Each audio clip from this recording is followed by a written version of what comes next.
વલસાડના કપરાડાની તાલુકા પંચાયત જ્યાં સામાન્ય સભામાં હોબાળો થયો, તોફાની બની સામાન્ય સભા.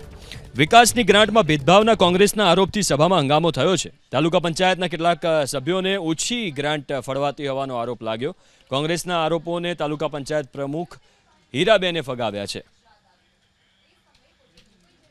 તો વલસાડની કપરાડા તાલુકા પંચાયતની સામાન્ય સભા હંગામી બની હતી. વિકાસની ગ્રાન્ટના ભેદભાવના કોંગ્રેસના આરોપથી સભામાં હંગામો થયો, જો કે તાલુકા પંચાયત પ્રમુખે આરોપોને ફગાવી દીધા છે.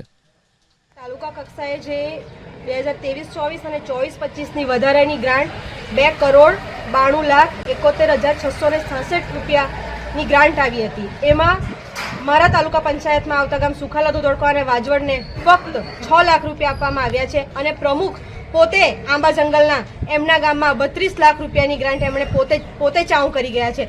ત્યારે મારે એમના સામે સીધો આક્ષેપ છે કે તમે આવો અન્યાય શું કામ કરી રહ્યા છે. તમામ 30 તાલુકા પંચાયત સભ્યને સરખી ગ્રાન્ટની વહેંચણી કરવી જોઈએ.